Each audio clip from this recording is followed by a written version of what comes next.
البدع والأهواء، أهل البدع العقائدية وأهل البدع السياسية. أنا أقول بيننا وبينكم السلف، بيننا وبينكم الكتب، كان فيقول البدع بيننا وبينكم السلف.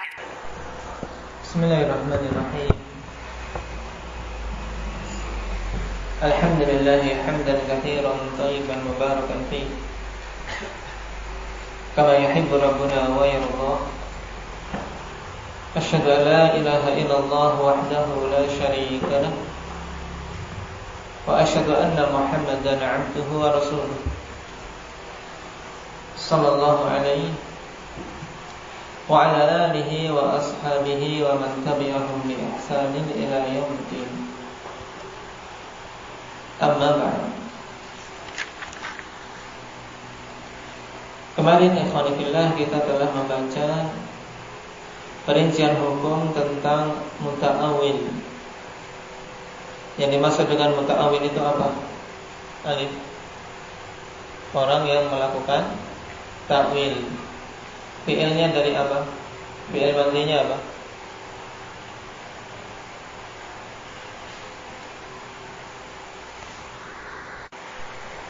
Nah, dari ta'awwala ya ta'awwalu ta'awulan, muta'awwilun, orang yang melakukan ta'wil. Nah, perincian hukumnya bagaimana ini? Orang yang melakukan ta'wil itu. Indah ya Iqbal. Baik. Itu tadi perinciannya, kalau diingat-ingat.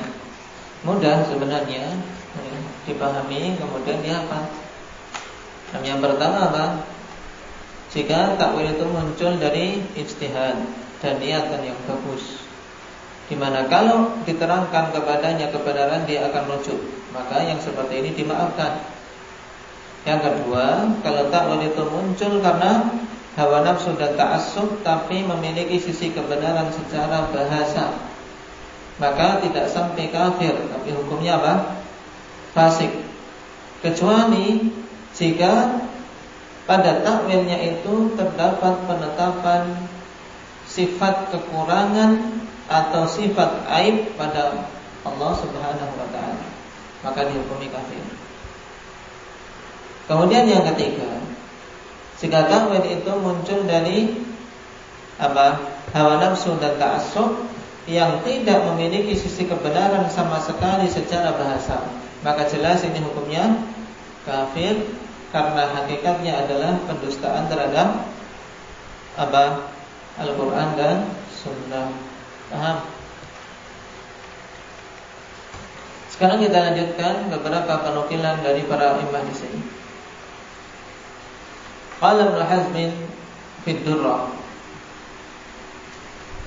wa amma man kana min ghairi ahli al-Islam min nasraniyyin aw yahudiyyin aw majusiyyin aw sa'iril milali aw al-batiniyyati al-qa'ilina bi ilahiyyati insani minan nas aw bi nubuwwati ahadin minan nas ba'da Rasul sallallahu alaihi wasallam fala yu'dharu bi ta'wilin aslan bal hum kuffarun musyrikuna ala kulli hal.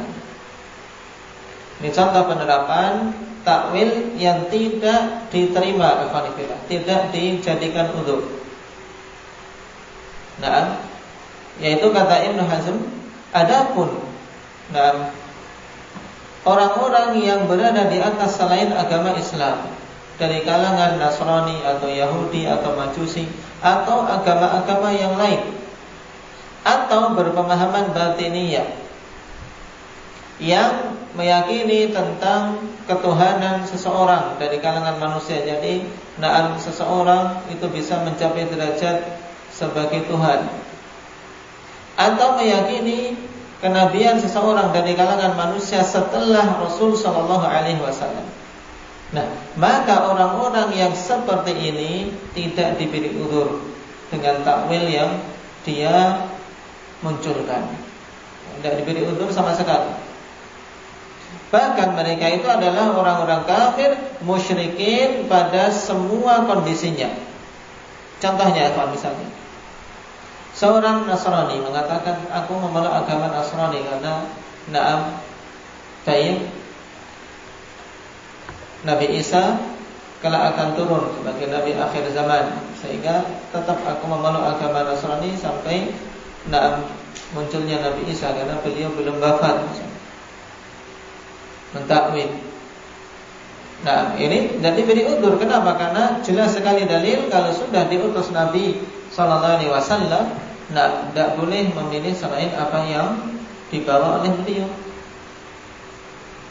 Nah, dan semua agama-agama yang lain juga batiniyah. Nah, yang menyatakan adanya Nabi setelah Rasul misalnya. Adanya Nabi setelah Rasul, maksudnya Nabi kita Muhammad sallallahu alaihi wasallam. Dengan takwil, yaitu apa? Maka Muhammadun aba ahadim min rijalikum walakin Rasulullah wa khataman nabiyyin. Mereka mentakwil yang dimaksud dengan khataman nabiyyin yaitu apa? Adalah cincinnya para nabi. Nah, dalam artian Nabi Muhammad itulah yang paling bagusnya dari para nabi. Muhammad itu bukan bapak salah seorang di antara kalian, tapi dia adalah Rasul dan perhiasannya para nabi. Berarti dari ayat ini tidak diambil dalil kalau Rasul itu penutup. Nah, itu takwil batiniyah. Berarti boleh, ya kan? Adanya Rasul setelah Nabi kita Muhammad SAW. Yang seperti ini diberi udzur tidak diberi udzur sama sekali. Nah, karena menyelisih hal yang sangat jelas di dalam agama ini. Demikian pula mereka mentakwilkan yang ditutupkan Nabi, walakin Rasulullah wa khataman nabiyyin. Beliau adalah Rasul dan penutup para nabi. Berarti Rasul belum ditutup. Ini juga sebagiannya. Berarti kemudian muncul Rasul-Rasul baru. Nah, padahal secara jelas kalau beliau penutup para nabi, jelas merupakan penutup para Rasul. Karena semua Rasul mesti nabi. Baik, ini contohnya yang tidak diberi udzur sama sekali. Kemudian qala Ibnu al-Wazir fi itharil haqq, la khilafa fi kufri man jahada dhalikal ma'lum, man jahada dhalikal ma'luma bid darurati lil jami'i wa tasattara bismi ta'wili fi ma la yumkinu ta'wilu kal malahidati fi ta'wili jami'il asma'il husna. Ibnu Lazir mengatakan tidak ada khilaf tentang kufurnya orang yang menentang perkara-perkara itu yang telah diketahui secara darurat di dalam Islam. Dalam artian segoblok-goblok apapun seorang muslim, kalau dia tahu dasar-dasar Islam, akhwanifillah, paham masalah tersebut. Ya, ini namanya al-ma'lum bid-darurah lil jami'. Sesuatu yang semuanya mengetahuinya secara darurat, tanpa harus belajar sulit-sulit. Nah, dia mengingkari hal tersebut dan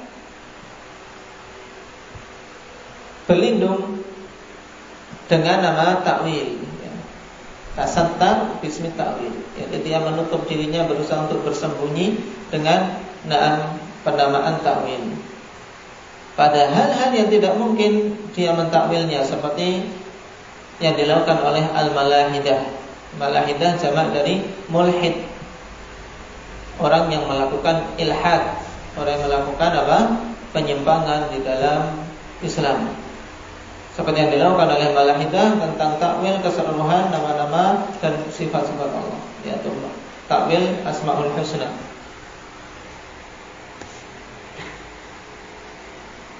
Kemudian dari sini kita ketahui bahwasanya takwil pada perkara yang telah diketahui secara darurat, alhamdulillah, maka ini tidak diterima. Qala Sa'di fil Irsyad, wal maqsudu annahu la budda min hadza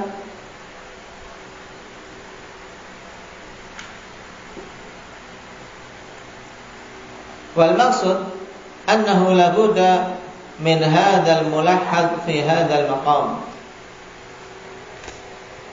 Li'annahu wujida ba'd at-tafasil allati kafara ahlul ilmi fiha man ittasafa biha wa thumma akhar min jinsiha lam yukaffiruhu biha. Kata Imam As-Sa'di, yang menjadi maksud, yang menjadi tujuan di sini, bahwasanya mesti seseorang memberikan perhatian terhadap perkara ini, yaitu perhatikan hal ini dengan baik. Kenapa? Karena didapati sebagian perincian yang ahlul ilmi mengkafirkan pada perkara tersebut orang-orang yang bersifat dengannya, tapi kemudian di lain kondisi padahal perbuatannya sejenis, tapi mereka tidak mengkafirkan dengannya. Wal farqu bainal amrayn anna allati jazamu bi kufrihi biha li'adami ta'wilil musawwik wa 'adami syubhatil muqimah li ba'dil 'udhr. Dan yang membedakan antara kedua perkara yang mereka menegaskan tentang kekufurannya dengan sebab yang dia lakukan tersebut dikarenakan tidak adanya takwil yang musawwir, yaitu takwil yang bisa diterima, dan tidak adanya syubhat yang tegak pada sebagian udzur. Wallati fassalu fiha al-qaul li kathrati ta'wilatil waqi'ati fiha. Dan para ulama yang memerinci pendapat dalam masalah tersebut dikarenakan banyaknya takwil yang ada. Jadi kesimpulannya, apa yang dimaksud oleh Imam As-Sa'di, para ulama terkadang dalam suatu perkara ada yang mengkafirkan dengan tegas. Ini pada perkara yang memang tidak mungkin seorang melakukan takwil padanya, tidak bisa diterima takwil dari sisi manapun. Baik. Kemudian pada kondisi yang lain diterima dikarenakan adanya takwil-takwil yang banyak, sehingga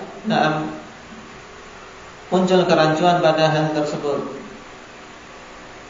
sehingga perkaranya bukan perkara yang diketahui secara darurat di dalam agama ini. Nah, ini beberapa penukilan dari para imam membedakan akhwanifilah hukum orang-orang yang muta'awil. Jadi ada kondisi diterima sebagai udzur dan ada kondisi tidak diterima sebagai udzur takwil yang didatangkan. Nah, kita sekarang kembali kepada kitab pokok. Qala al-'allamah Ibnu Utsaimin rahimahullah, "Fa bihadza 'ulima al-farqu baina al-qawli wal qa'il wa baina al-fi'li wal fa'il, fa laysa kullu qawlin aw fi'lin yakunu fisqan aw kufran yuhkamu 'ala qa'ilihi aw fa'ilihi bidzalik." Paling atas kesimpulannya. Naam. Ini sudah dibaca belum? Nah, ini kesimpulan. Nah, diperhatikan. Maka dengan ini diketahui perbedaan dalam menghukumi al-qaul dan qail.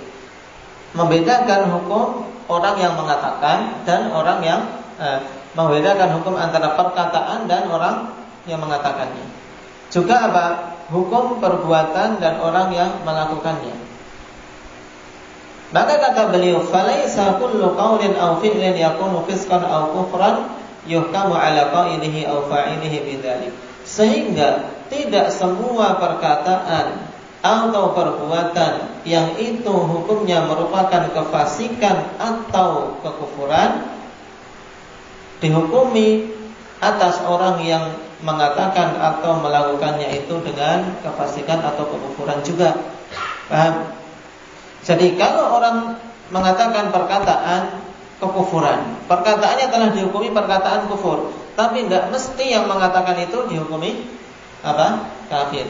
Sebagaimana suatu perkataan ini perkataan fasik, perkataan kefasikan, tapi tidak langsung mengharuskan orang yang mengatakannya dihukumi fasik. Paham? Harus dibedakan antara perkataan dan orangnya, serta perbuatan dan orangnya.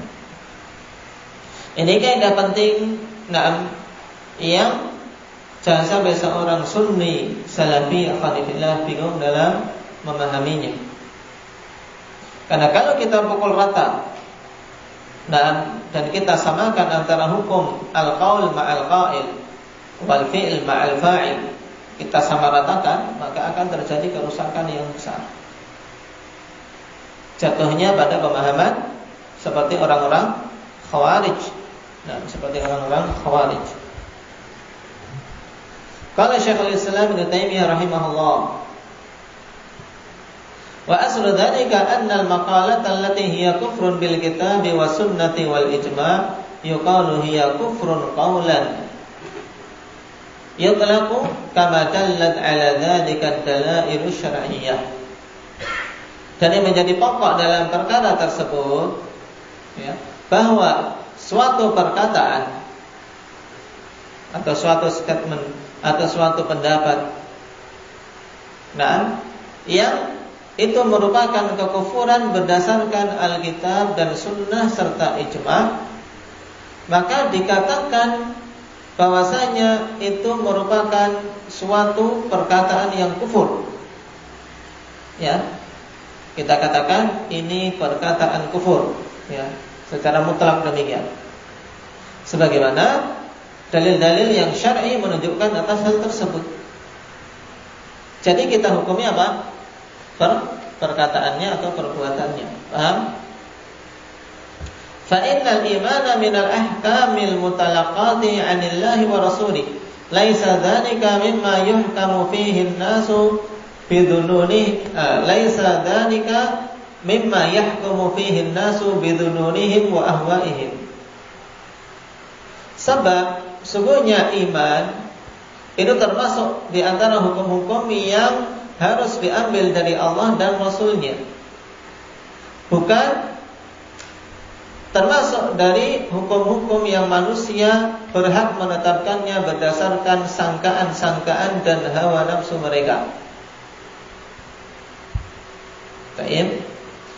Wala yajibu an yahkuma fi kulli syakhsin qala dzalika bi annahu kafir hatta yathbuta fi haqqihi syurutut takfiri wa tantafi mawani'u. Dan tidak wajib untuk menghukumi pada setiap orang yang mengatakan hal tersebut bahwasanya dia kafir. Paham? Sampai betul-betul tetap pada hak orang itu syarat-syarat pengkafiran dan terbebas dari penghalang-penghalang pengkafiran. Sekarang contoh, mithlu man qala, seperti orang yang mengatakan innal khamra awir riba halalun liqurbi ahdihi bil Islam aw linushu'ihi fi badiyatin ba'idah aw sami'a kalaman ankarahu wa lam ya'taqid annahu minal Qur'anil Karim wa la annahu min ahadithi Rasulillah sallallahu alaihi wasallam. Contohnya sekarang, seorang yang mengatakan khamar atau riba itu halal. Khamar atau riba itu halal karena dia baru masuk Islam, atau karena dia tumbuh di suatu badiah yang ba'idah, suatu tempat yang jauh, suatu pedalaman, orang primitif, atau memang tempat yang jauh, terpencil. Atau dia mendengar suatu perkataan, kemudian dia mengingkarinya dan tidak berkeyakinan itu merupakan Al-Quranul Karim atau hadits Nabi Sallallahu Alaihi Wasallam. Misalnya diberitahu, nah, tayyib, wa halallahu al-bai'a wa harrama riba. Dia tidak meyakini itu sebagai Quran karena tidak paham. Nah, yang seperti ini alhamdulillah berbeda hukum perkataan dan hukum orangnya. Kama kana ba'du salafi yunkiru asya'a hatta yathbuta indahu anna Nabiy sallallahu alaihi wasallam qalaha. Sebagaimana dulu sebagian para salaf mengingkari beberapa perkara sampai betul-betul tetap di sisinya bahwasanya Nabi sallallahu alaihi wasallam memang telah mengatakannya. Ini pada perkara khamar atau perkara riba. ila an qala fa inna haula'i la yukaffaruna hatta taquma 'alaihimul hujjah birrisalah. Maka kata Syekhul Islam, sesungguhnya mereka itu tidak dikafirkan sampai tegak atas mereka hujjah. Nah, dengan risalah itu, dengan risalah Nabi kita Muhammad sallallahu alaihi wasallam. Kama qala Allah Ta'ala li alla yakuna lin-nasi 'ala Allahi hujjatun ba'da rusul. Agar manusia tidak memiliki hujjah atas Allah Subhanahu wa taala setelah diutusnya para rasul. Itu maksudnya tidak memiliki alasan lagi tatkala dia meninggalkan kebenaran dan menganut kebatilan. Setelah diutusnya para rasul, maka terputus alasan mereka. Dan ini termasuk hikmah diutusnya para rasul, yaitu untuk memutus alasan-alasan ahlul batil, ahlul kufur dan ahlul syirik terhadap perbuatan-perbuatan kekafiran mereka. Wa qad 'afallahu li hadhihi al-ummati 'anil khata'i wan nisyan, dan Allah Subhanahu wa taala telah memaafkan untuk umat ini dari kesalahan dan kelupaan. Nah, wa li hadza 'ulima anna al-maqalata aw al-fi'lata qad takunu kufran aw fisqan. Wa la yazamu min dhalika an yakuna al-qa'imu biha kafiran aw fasiqan. Perhatikan ini. Nah, diperhatikan perkataan beliau di mana beliau menyimpulkan kalimat-kalimat yang dinukilkan sebelumnya. Maka dengan ini diketahui bahwasanya maqalah atau fi'lah, yaitu suatu perkataan ataupun suatu perbuatan, terkadang itu merupakan perkataan kekafiran atau kefasikan, tapi tidak melazimkan dari hal tersebut bahwa orang yang melakukannya itu dihukumi kafir atau fasik. Loh, kenapa mungkin seorang akan muncul perkataan demikian? Kenapa? Karena ada beberapa kemungkinan. Imma lintifa'i syartit takfiri awit tafsik aw wujudi mani'in syar'iyyin yamna'u minhu. Karena kemungkinannya tidak adanya syarat-syarat pengkafiran, seperti iqamatul hujjah misalnya, hujjah belum tegak. Baik. Karena tidak adanya atau tidak terpenuhi syarat-syarat pengkafiran atau pemfasikan, atau dikarenakan adanya penghalang syar'i yang menghalangi untuk diterapkan hukum tersebut pada individunya.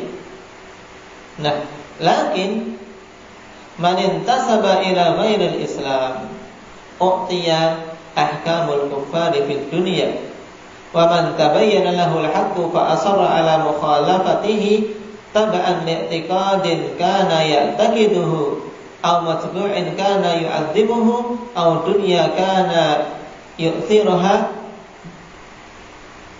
fa innahu yastahiqqu ma taqtadihi tilkal mukhalafati min kufrin aw fusuq.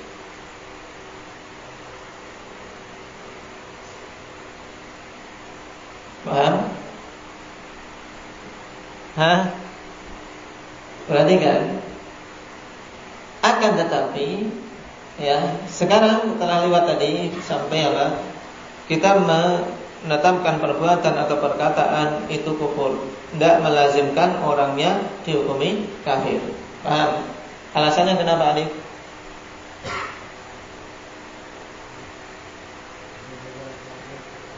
Karena mungkin ada syarat-syarat yang tidak terpenuhi atau ada penghalang. Nah, akan tetapi man intasaba ila ghairil Islam, siapa saja menisbahkan diri kepada selain Islam, maka dia diberi hukum kafir di dunia.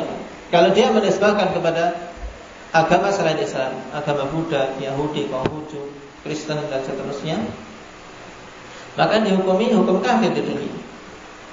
Dan siapa saja yang jelas baginya kebenaran kemudian terus-menerus di atas penyelisihan, mengikuti keyakinan yang dulu dia yakini, atau orang yang diikuti yang dia agungkan, atau dunia yang dia kedepankan, maka dia berhak untuk dihukumi sesuai dengan kadar penyelisihan dia, baik itu kekafiran ataupun kefasikan.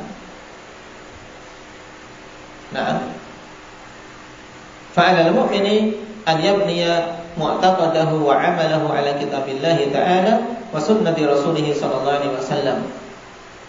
Maka atas seorang mukmin untuk membangun apa yang dia yakini dan amalan dia di atas kitabullah dan sunnah Rasulullah sallallahu alaihi wasallam. Ini nasihat yang harus dipegang erat-erat.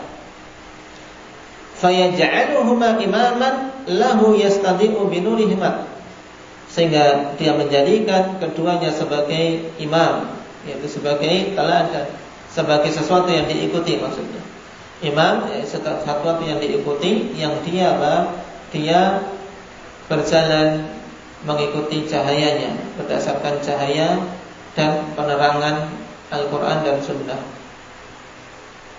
Wa yasiru ala manhajihima, dan dia berjalan di atas metode Al-Quran dan Sunnah.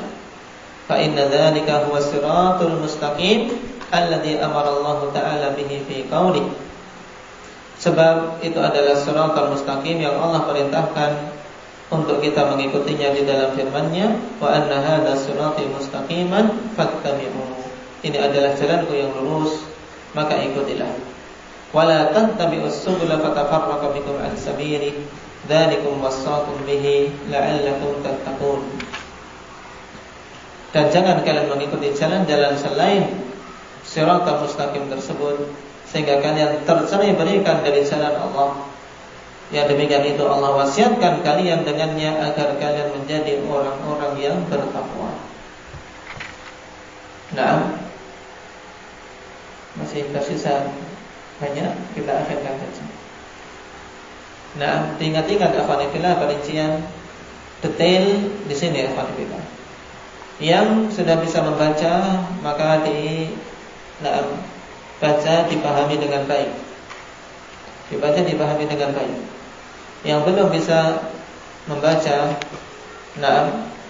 Arabnya, maka diringkas, diringkas dari apa yang disampaikan tadi, sehingga tidak terjatuh dalam berbagai macam syubhat yang dibawakan oleh ahli bidah, terutama di zaman sekarang. Terkadang seorang sunni mengaku sunni salafi tapi tidak paham masalah ini, juga fatal akibatnya, sehingga dia gampang-gampang menghukumi saudaranya dengan ahli bidah, dengan tafsik atau bahkan menghukumi kafir dan seterusnya. Wala'iyadu billah. Naktabi bihadza walhamdulillah.